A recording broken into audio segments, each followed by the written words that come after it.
Good morning, owners, and welcome to week 4 in review. I'm going to start out this week with some news. Unfortunately, I think it's all bad. Stephon Gilmore has just recently tested positive for COVID-19 coronavirus. So I think the Pats practices are on hold.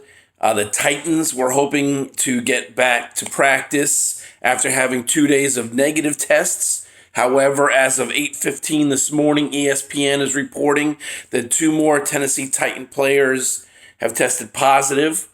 So this is now putting their Sunday game against the Buffalo Bills in jeopardy. There were tons of injuries again over the weekend. More on that a little bit later. So it looks like they're saying 8 players last week, 1 this week, 11 overall this season. That's the Titans. The Titan-Pittsburgh Steeler game that was supposed to happen this week is rescheduled for the 25th. Who knows what's going to happen? So what we'll do moving forward, we'll continue to do what we did this week. Post on the web, on our league webpage, who your backup player is for any player whose game may be in jeopardy.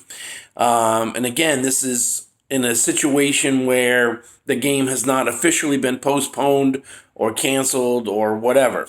So as we move closer to the weekend and closer to Thursday night, you have a player, we're not sure if the game's going to be held, indicate who the backup would be for that guy.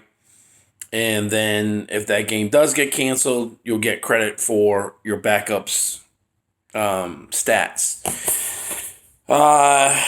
So we'll continue to keep an eye on this COVID crisis. God only knows what's going to happen in the future. One good note, I guess, and depending on how you look at it, they're going to let 5,500 people into the stands for the Battle of the Keystone State, the Pittsburgh Steelers-Philadelphia Eagle game. Again, I don't know. I don't know if that's a great idea because now did we just open ourselves up to more? I don't know. So again, we'll continue to keep an eye on that, and I'll keep shooting out messages with games that we think are going to be in jeopardy, and you guys just post those backup players. All right, we're already 3 minutes into this, and we haven't even talked about a single game. I got one more note of news, more bad news. We lost a great one yesterday. Eddie Van Halen, at the age of 65, died not of coronavirus. He had cancer. Maybe someone might try to pin it on COVID, but it was cancer. A huge Van Halen fan. Not so much of a Van Hager fan at the time, but Sammy's kind of grown on me as time's gone on. But I'm an original lineup kind of guy.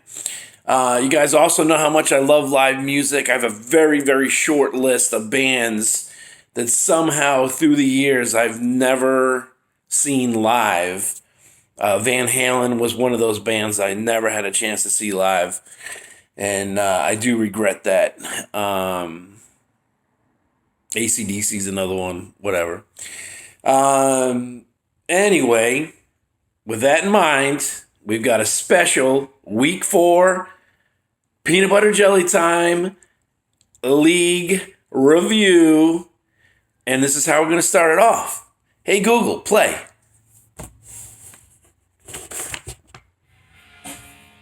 Yeah. All right. The Chili Dogs had an eruption of points as they topped the Lake Show 161.52 to 95.44. Lake Show was the only team this week not to reach 100 points, but was just short, 4.56 points short of 100. So we're almost all there.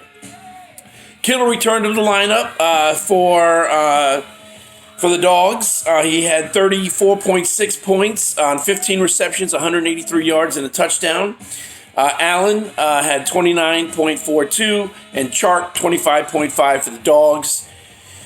The Stash, Minshew led the way for the Lake Show with 26.94 points. McKinnon added 19.2 and Hill 14.4. Cobra Kai finally made the jump into the win column, topping the Zooks 143.7 to 117.7. Mixon had a career day for the Victors with a 25-carry, 151-yard, 2-touchdown day. Oh, wait a minute. He also got 6 catches for 30 yards and another touchdown. That amounted to 41.1 points for Mixon. Cook had 29.6, and Fitzmagic chipped in 23.3. Zooks were led by Russell Wilson with 26.9. Thielen had 24.2 and Singletary 16.1. Pilot Lights put together back-to-back wins as they topped Mambunga 129.98 to 103.54. Dak Prescott led all scorers this week as he passed the night away for 502 yards and 4 touchdowns. That is 52.28 points for those keeping score at home. Kamara had 19.4 and Parker 18 for the Lights. On the losing side, Fuller 21.8, Breeze 19.54, and Jones 17.8. Hey, the 72 Dolphins pop champagne this week as a previously undefeated Bathtub Gin gets handed their first loss as they fall to the Rockers 123 to 102.42. Deshaun Watson quietly led the way for the Rockers with 26.9 points on a 20 completion, 300-yard, 2-touchdown day. Andrews back to life, snapped a 2-game point drought with 19.2 points on 3 catches for 2 touchdowns. And Hunt had 19.1. Honorable mention to Todd Gurley for his Monday night performance of 16 carries, 57 yards, and 2 touchdowns to ice the win for the Rockers. Speaking of Monday night, Julio Jones left the game after re-injuring his hammy. He was heard yelling, "Somebody get me a doctor!" Bathtub Gin, on the other hand, had 35.9 from OBJ and his 3 total touchdowns, one of which was a 50-yard rush. Lamar, 29.02, and Allen, 10.2. Belichick yourself was telling the Texas Rattlesnakes, "You're no good, you're no good, you're no good. Baby, you're no good," as they take their whiskey and a win home, 120.92 to 102.6. Murray had 31.12 with, let's see, what was that? He only had 24 completions for 133 yards, but 3 of those went for touchdowns. He also added 78 yards on the ground. Cooper, 29.4, and Robinson, 21.6, led for the winners. Evans, 23.7, Davis, 19.6, and Jefferson, 14.3 in the losing effort. In what ended up being the closest game of the week, in actual final scores, because we all know that last game we talked about was a nail-biter. The Rockers Bathtub Gin, right? Anyway, final score, the Headbangers had the Dragers asking, "Where have all the good times gone?" as the Bangers win 135.54 to 122.88. Gordon, by far his best game of the year, scores 26.8 points on 23 carries, 107 yards, and 2 touchdowns. Mahomes, 24.24 points. New England held him in check for 3 quarters, giving Mahomes his lowest point total of the year so far. However, on the other side of the Kansas City ball, their defense feasted on the backup New England quarterbacks in that game with 3 interceptions, including a pick 6, a fumble recovery, 2 sacks, and allowed only 10 points to the Patriots. Let's see. The Dragers led by the Aarons. Rogers, 39.54. Jones, 19.6. In the other game that was played Monday night. And then Diggs had 16.5 in that losing effort. Let's see what we got. Standings. Moving on to standings. I guess that was all 6 games. Standings. The Quahog division, led by Bathtub and Belichick, both tied at 3-1. Dragers and Cobra Kai are both 1-3. The Pawtucket Brewers, the Dogs, are 3-1, all by themselves. The entire rest of the division, 2-2. And finally, in the Drunken Clams, Clash City Rockers moved to 3-1. Mambunga right behind them at 2-2. And Lake Show and the Rattlesnakes hoping to find the Ice Cream Man and stop him when he's coming by, so that they will feel better about their 1-3 records.